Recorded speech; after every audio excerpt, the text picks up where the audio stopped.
ఈ అందమైన ప్రపంచంలో ఎన్నో వింతలు, అద్భుతాలు. అందులో కొన్ని మాత్రమే మన కంటికి కనిపిస్తాయి. మరికొన్ని కనిపించవు. కనిపించనంత మాత్రాన అక్కడ ఏమీ లేదు అని కాదు. అది మనం చూడలేకపోతున్నాం అని అర్థం. అలాంటి వాటిలో రేడియేషన్ కూడా ఒకటి. 19వ శతాబ్దం చివరలలో ప్రమాదవశాత్తు కనుగొనబడిన తరువాత విప్లవాత్మక ప్రయోగాల ద్వారా అనేక మంది శాస్త్రవేత్తలు రేడియేషన్ను మొదట కనుగొన్నారు. అందులో విల్హెల్మ్ రొంట్జెన్. ఈయన ఒక భౌతిక శాస్త్రవేత్త. 1895లో క్యాథోడ్ కిరణాలతో వాక్యూమ్ ట్యూబులోని ఎలక్ట్రాన్ల ప్రవాహాల మీద ప్రయోగాలు చేస్తున్నప్పుడు ప్రయోగశాలలోని ఫ్లోరోసెంట్ స్క్రీన్ మెరుస్తున్నట్లు ఆయన గమనించాడు.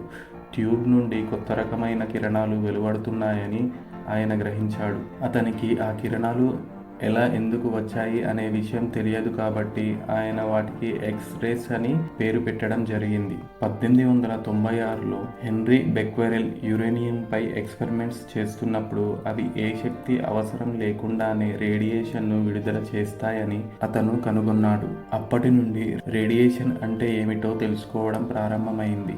అక్కడి నుండి 2 సంవత్సరాలు గడిచిన తర్వాత అంటే 1895లో మేరీ క్యూరీ మరియు పియరీ క్యూరీ వీరి ఇద్దరు బెక్వెరెల్ చేసిన ప్రయోగాలను ఇంకా ముందుకు తీసుకువెళ్లారు. పొలోనియం మరియు రేడియం వంటి రేడియో యాక్టివ్ మెటీరియల్ని కనిపెట్టారు. ఇవి ముందు కనిపెట్టిన రేడియో యాక్టివ్ మెటీరియల్స్ కంటే బలమైన రేడియేషన్ని విడుదల చేస్తాయని గుర్తించారు.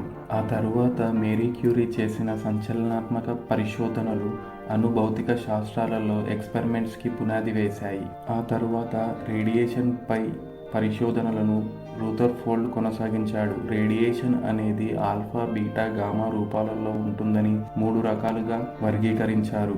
ఈ కిరణాలను మనం క్లౌడ్ ఛాంబర్లో చూడవచ్చు. దీనిని 1911లో చార్లెస్ విల్సన్ కనుగొన్నారు. సాధారణంగా రేడియేషన్ మన కంటికి కనిపించదు, కానీ క్లౌడ్ ఛాంబర్లో ఒక రేడియో యాక్టివ్ మెటీరియల్ రేడియేషన్ని ఎలా బయటకు పంపిస్తుందో మనకు చూపించగలదు. ఈ ఛాంబర్లో కోల్డ్ ఆల్కహాల్ ఆవిరితో నింపుతారు. తరువాత రేడియో యాక్టివ్ మెటీరియల్ని ఉంచినప్పుడు ఆ రేడియో యాక్టివ్ మెటీరియల్ చుట్టూ ఉన్న కోల్డ్ ఆల్కహాల్ ఆవిరితో గాలిని అయనైజ్ చేస్తుంది. దీని ద్వారా ఛాంబర్ లోపల ఉన్న కూల్ ఆల్కహాల్ ట్రాక్స్ని ఏర్పరుస్తుంది. దీని వలన మనం రేడియేషన్ని చూడగలం. ఈ ఆవిష్కరణలు అణుభౌతిక శాస్త్రం, వైద్య, ఇంజనీరింగ్, రేడియేషన్ ఆధారిత ప్రయోగాలకు దారి వేశాయి.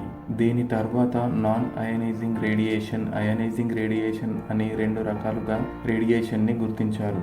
నాన్ అయనైజింగ్ రేడియేషన్లో తక్కువ శక్తి ఉండి తక్కువ హానికరంగా ఉంటాయి. ఉదాహరణకు మైక్రోవేవ్ ఓవెన్లు, wifi, radio, TV, mobile signal, remote వంటి వాటిలో మనం ఉపయోగిస్తాం.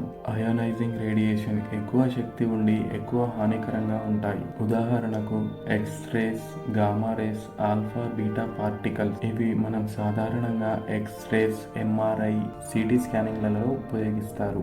ఇవి మనకు ప్రమాదకరం. డిఎన్ఏ మరియు జీవ కణజాలాన్ని దెబ్బతీస్తాయి.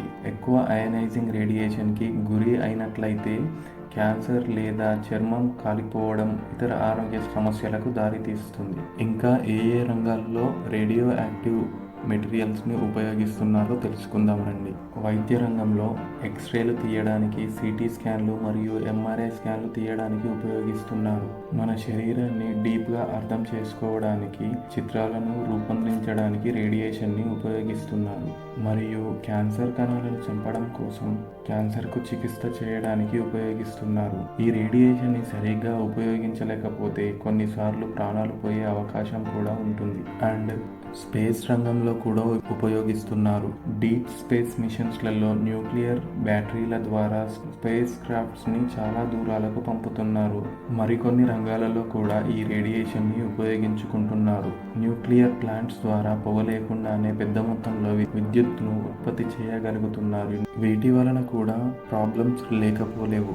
న్యూక్లియర్ పవర్ ప్లాంట్స్ మెయింటైన్ చేయడానికి కఠినమైన భద్రతలు పాటించాల్సి ఉంటుంది. లేదంటే చెర్నోబిల్ మరియు ఫుకుషిమాలో ఎంత పెద్ద ప్రమాదం జరిగిందో అలాంటి ప్రమాదాలు తప్పవు. చెర్నోబిల్లో ఏప్రిల్ 26, 1886న ఉక్రెయిన్లోని చెర్నోబిల్ న్యూక్లియర్ పవర్ ప్లాంట్లో సంభవించింది. దీని ఫలితంగా న్యూక్లియర్ పవర్ ప్లాంట్ మొత్తం కూలిపోయి వాతావరణంలోకి అధిక మొత్తంలో రేడియేషన్ విడుదలయ్యింది. దీని ద్వారా 16,000 మంది వరకు ప్రాణ నష్టం సంభవించింది. తరువాత ఫుకుషిమాలో, ఇది చెర్నోబిల్ తర్వాత చరిత్రలో రెండవ అత్యంత ఘోరమైనది. మార్చి 11, 2011న 9.0 తీవ్రతతో సంభవించిన భూకంపం మరియు సునామీ కారణంగా ఫుకుషిమా న్యూక్లియర్ పవర్ ప్లాంట్ స్తంభించిపోయింది. ఈ ప్రమాదంలో 19,500 మంది వరకు చనిపోయారు. ఇంకా ఈ రేడియో యాక్టివ్ మెటీరియల్స్ ని వెపన్స్లలో కూడా ఉపయోగిస్తున్నారు. న్యూక్లియర్ వెపన్స్ తయారు చేయడంలో కూడా ఉపయోగిస్తున్నారు. దీని వలన ప్రపంచానికి చాలా ప్రమాదం ఉంది. ప్రస్తుతం అన్ని దేశాల దగ్గర న్యూక్లియర్ వెపన్స్ ఉన్నాయి. వరల్డ్ వార్ 2లో 6 మరియు 9 ఆగస్టు 1945లో హిరోషిమా అండ్ నాగసాకిపై జరిగిన ఆటం బాంబ్ అటాక్లో 150,000 నుండి 2,46,000 మంది వరకు అమాయక ప్రజలు చనిపోయారు. ఇది అందరికీ గుర్తుంటుంది, ఎందుకంటే జరిగిన విధ్వంసం అలాంటిది. రేడియేషన్ అనేది మొదట కనిపెట్టబడినప్పుడు చాలా ప్రమాదకరమైనదిగా గుర్తించారు. అయినప్పటికీ మానవుడు ఆ రేడియేషన్ని తన అవసరాలకు అనుగుణంగా మార్చుకోగలిగాడు. అయినప్పటికీ మనం యాక్సెప్ట్ చేసినా చేయకపోయినా జరగవలసిన నష్టం జరుగుతూనే ఉంది. అందులో బెస్ట్ ఎగ్జాంపుల్ మనం చిన్నప్పుడు చూసే పక్షులు ఇప్పుడు కనిపించడం లేదు. దీనికి కారణం రేడియేషన్. పక్షుల వలన అడవులు పెరుగుతాయి. అడవులు ఎన్నో రకాల జీవులకు ఆహారాన్ని అందిస్తాయి. పక్షుల సంఖ్య తగ్గిపోవడం వల్ల ఇప్పటికే చాలా రకాలైన మహా అరణ్యాలు చిన్నవిగా మారిపోతున్నాయి. దీని వలన మన భూమి కూడా మనుగడలో ఉండడానికి కష్టమవుతుంది. మేరీ క్యూరీ రేడియేషన్ మీద చేసిన ప్రయోగాలకు 1903 సంవత్సరంలో నోబెల్ ప్రైజ్ గెలుచుకుంది. తాను రేడియేషన్ వల్ల చనిపోతాను అని తెలిసిన రేడియో యాక్టివ్ మెటీరియల్స్ మీద ఆమె ప్రయోగాలు ఆపలేదు. ఆమె రేడియో యాక్టివ్ మెటీరియల్స్ కి దగ్గరగా ఉండడం వల్ల అప్లాస్టిక్ అనీమియా అనే వ్యాధితో 66వ ఏట 1934 సంవత్సరంలో చనిపోవడం జరిగింది.